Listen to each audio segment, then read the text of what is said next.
दोस्तों, अगर आप म्यूचुअल फंड में एसआईपी के जरिए निवेश करते हैं या फिर आपने लमसम निवेश किया हुआ और एक बड़ा कॉर्पस बनाना चाहते हैं तो इस वीडियो को पूरा देखना, क्योंकि हाल ये दोस्तों यहाँ पर कि एमपी ने जो डाटा जारी किया है उसमें जो है 300% तक एसआईपी क्लोजर रेशियो पहुंच चुका है। तो लोग कहां पर गलतियां कर रहे हैं, क्या चीज आपको नहीं करना चाहिए, ऐसी जो बड़ी बड़ी 10 कॉमन मिस्टेक्स हैं वो मैं इस वीडियो में आपको बताऊंगा जिनको आपको नहीं करना है। तो वीडियो को आप लोग अंत तक देखना।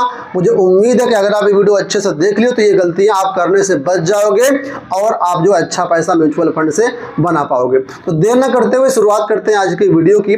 उससे पहले आपको अपने बारे में बता दूं, मेरा नाम है ब्रजेंद्र गौतम, आप देख रहे हैं एबीटेक फाइनेंशियल प्लानर यूट्यूब चैनल। पिछले 5 सालों से मैं स्टॉक्स और म्यूचुअल फंड इंश्योरेंस के फील्ड में काम कर रहा हूं। अगर आपकी कोई भी क्वेरी है तो आप लोग हमसे कनेक्ट कर सकते हैं, हमारे माध्यम से आप अपनी एसआईपी भी कर सकते हैं।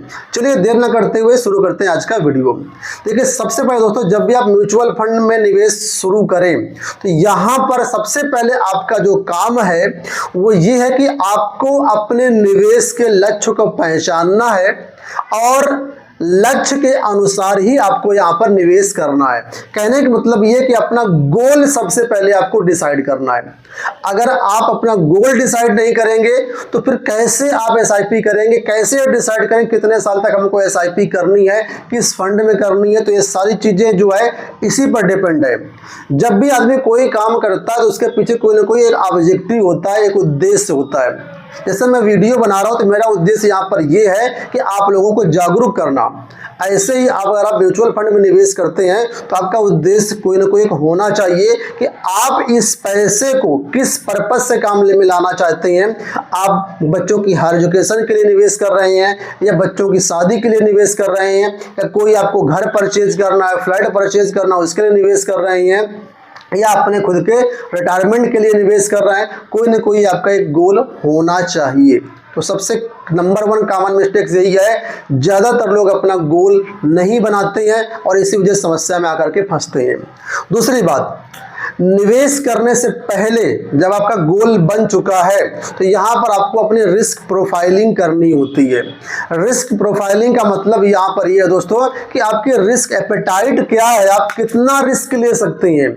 क्योंकि म्यूचुअल फंड आप लोग जानते हैं सब्जेक्ट टू मार्केट रिस्क होता है, ठीक है। यहाँ पर लो रिस्क, हाई रिस्क और मीडियम रिस्क हो सकता है। तो आपकी रिस्क कैटेगरी क्या, आप किस कैटेगरी को बिलोंग करते हैं वो आपको पता होना चाहिए। क्योंकि म्यूचुअल फंड देखा जाए तो 3000 से ज़्यादा स्कीम है और हर स्कीम का अपना अपना एक ऑब्जेक्टिव होता है, अपना अपना एक रिस्क फैक्टर होता है। तो जब तक आपको अपना रिस्क प्रोफाइल नहीं पता होगा, रिस्क एपेटाइट नहीं पता होगा, तब तक आप कैसे कोई फंड चुन सकते हैं। तो रिस्क प्रोफाइलिंग जरूर करें। नंबर 3, गलत फंड का चुनाव करना। अगर आप गलत फंड चुन लेते हैं तो आपके लिए हमेशा दर्द देगा, आपको इसमें लॉस भी हो सकता है। और फिर कहेंगे कि यार इसने म्यूचुअल फंड मुझे बताया था, इसने ये बताया था, या किसी यूट्यूब चैनल को, किसी रील को देख करके आपने इन्वेस्ट किया। फिर कहोगे अरे उसे गलत जानकारी देता है, जबकि जानकारी वो गलत नहीं दे रहा है। भाई आपकी रिस्क कैटेगरी क्या है, आपकी रिस्क एपेटाइट क्या, आपने उसका आकलन किया ही नहीं, तो वो आपको सोचना चाहिए ना। तो सही फंड का चुनाव करो। सही फंड आप तभी चुन पाएंगे जब आपको अपना गोल पता होगा, आपको अपने रिस्क प्रोफाइलिंग पता होगा और आपने अच्छे से रिसर्च किया होगा। रिसर्च करके आपको निवेश करना है कि किस फंड में कितना रिस्क है, उस हिसाब से आपको रिस्क लेना है और उस हिसाब से आपको निवेश करना है। चौथा यहाँ पर मेरा पॉइंट यही है कि पर्याप्त रिसर्च ना करना।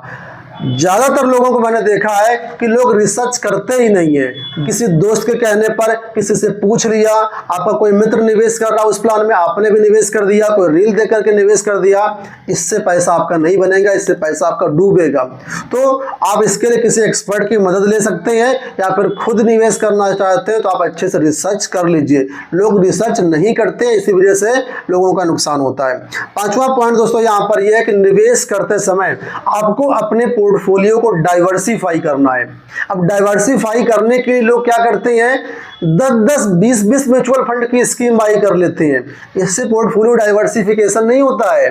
डाइवर्सिफिकेशन कई तरीके से होता है दोस्तों। पहली बात ये कि आपको इक्विटी में जाना है, डेट में जाना है, हाइब्रिड में जाना है, इसके अलावा कमोडिटी में जाना है, रियल एस्टेट में जाना है, बहुत प्रकार के म्यूचुअल फंड होते हैं। तो अलग अलग एसेट क्लास के बीच अपना जो है डाइवर्सिफिकेशन करें। इसके बाद अलग अलग एएमसी के बीच डाइवर्सिफिकेशन करें। इसके बाद इक्विटी में अलग अलग स्कीम होती है, large cap, mid cap, small cap, flexi cap, multi cap और भी बहुत सारी, उनमें भी डाइवर्सिफिकेशन आपको करना है।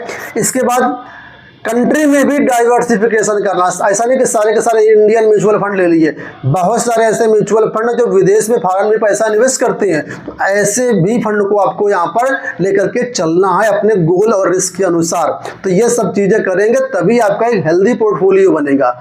इसके बाद छठवां पॉइंट है, जब आपने निवेश कर दिया तो आप अपने पोर्टफोलियो को, जो आपने फंड लिए हैं उनको लगातार ट्रैक करिए कि कौन सा फंड किस तरीके से चल रहा है, उसकी परफॉर्मेंस क्या है। कहीं ऐसा तो नहीं कोई फंड अंडर परफॉर्मेंस कर रहा है, आपको पता तक नहीं है। तो ये भी आपको लगातार अपडेट रहना पड़ेगा। बिना अगर ट्रैक की आप छोड़ दिए कि हाँ हम आज निवेश कर दिए और 20 साल के पैसा लगा दिया, तो इससे कुछ होने वाला नहीं है आपका। हो सकता है आज फंड अच्छा हो, कल वो खराब हो जाए, क्योंकि एक साइकिल चलता है। जो फंड आज अच्छा जरूरी नहीं कि जिंदगी भर अच्छा ही चलेगा। तो लगातार आपको अपने पोर्टफोलियो को ट्रैक करना जरूरी होता है। इसके बाद सातवां पॉइंट है कि जब आप निवेश करते हैं तो यहां पर आपको टैक्स रूल्स भी यहां पर समझना है।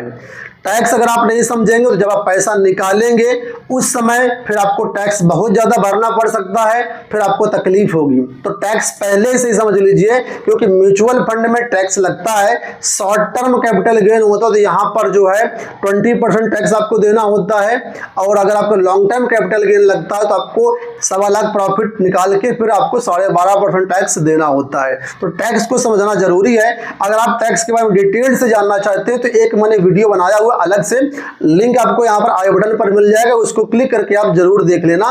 पॉइंट नंबर 8, आपने एसआईपी तो शुरू कर दी लेकिन उस एसआईपी को आप कंटिन्यू नहीं कर पा रही हैं। मतलब किसी महीने आपकी एसआईपी कट रही है, किसी महीने नहीं कट रही है, किसी महीने कट रही है, किसी महीने नहीं कट रही है। तो आप थोड़ा सा कंटिन्यू बनाएं। जो आपने एसआईपी फिक्स कर दी कि मुझको 10,000 रुपए पर मंथ निवेश करना है, तो एसआईपी आपकी हर हाल में जानी चाहिए। रेगुलरिटी बहुत जरूरी है, रेगुलरिटी नहीं होगी तो फिर पैसा कहां से बनेगा। 9th पॉइंट यहां पर यह है कि जब आपने एक बार निवेश कर दिया, आपने एक बार लक्ष्य बना लिया, तो आपको अपने लक्ष्य पर अडिग रहना है, भावनाओं पर नहीं रहना है कि यार मार्केट 10% डाउन हो गया, अब आपका दिल डगमगाने लगा, अरे यार मेरा कहीं लॉस ना हो जाए, मेरा पैसा कहीं डूब तो नहीं जाए। अगर आप इस तरीके से, तो आप इक्विटी म्यूचुअल फंड में निवेश ही क्यों किया है? क्योंकि सब लोग जानते हैं कि अगर आप शेयर बाजार जो है इसमें अप डाउन होना ही होना है। आज मार्केट ऊपर है तो नीचे आएगी, और अगर आप नीचे है तो ऊपर भी जाएगी। ये कोई पहली बार नहीं होता आपके साथ, ठीक है। मार्केट ऊपर नीचे होगी, और जब जब मार्केट डाउन होती है तो उसमें आपको एक अपॉर्चुनिटी मिलती है, उस समय आपको लमसम यहां पर निवेश करना होता है। लेकिन उल्टा होता है इंडिया में, जब मार्केट डाउन होती है, आप लॉस में होते हैं, तो यहां पर आप पैसा निकाल लेते हैं और लॉस बुक कर लेते हैं। जबकि होना यह चाहिए जितनी मार्केट डाउन जाए उतना पैसा आप इन्वेस्ट करो, उससे आपका बहुत ज्यादा प्रॉफिट आपका बनेगा, ठीक है। तो भावनाओं में नहीं बहना है, लक्ष्य पर अडिग रहो, वो आपको जरूर मिलेगा। 10वां पॉइंट यहां पर है कि समय से पहले पैसा निकालना। बहुत लोग, मेरे क्लाइंट भी ऐसे हैं जो कि एसआईपी करते समय कहते हैं सर हम 10 साल के लिए निवेश करें, 10 साल के हिसाब से हमको फंड दे दीजिए। हमने उनको 10 साल के हिसाब से फंड दे दिया, और जब मार्केट डाउन गया उनका पेशेंस डुबल जाता है, कांपने लगते कि यार मेरा पैसा इतना माइनस हो गया, अब मेरा सर पैसा निकाल दीजिए, नहीं तो मेरा पैसा कहीं डूब ना जाए। कितना भी उनको समझाओ, उनको समझ में नहीं आता है। तो ऐसे लोग जिनका रिस्क एपेटाइट लो है, इक्विटी फंड में निवेश ही ना करिए। आपके लिए डेट फंड बने, डेट में लगभग गारंटेड पैसा मिलता है, वहां पर आप निवेश कर दीजिए।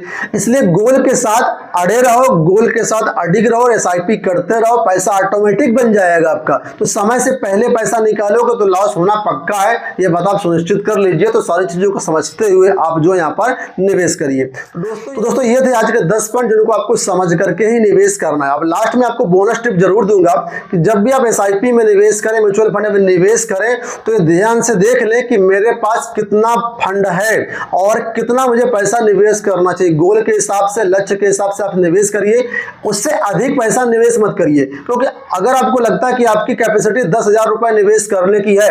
जबरदस्ती में आप जोश में आकर के 15,000 20,000 रुपए निवेश कर दिए पर महीना, और जब आपका 2-4 महीना बाद पैसा आपके पास बचेगा नहीं तो फिर आप उससे पैसा निकालोगे तो लॉस तो होना ही है। तो जोश में नहीं, होश में आकर के निवेश करिए। जितना आपका टारगेट है, जितना आपका बजट है, उस हिसाब से आप यहाँ पर निवेश करो। बहुत ज्यादा निवेश करने की जरूरत नहीं, अपनी कैपेसिटी के अनुसार यहाँ पर निवेश करो। निवेश करते समय इन चीजों का ध्यान रखना। अगर आपको अच्छी नॉलेज है तो आप बेधड़क डायरेक्ट म्यूचुअल फंड में जाकर के निवेश कर सकते हो।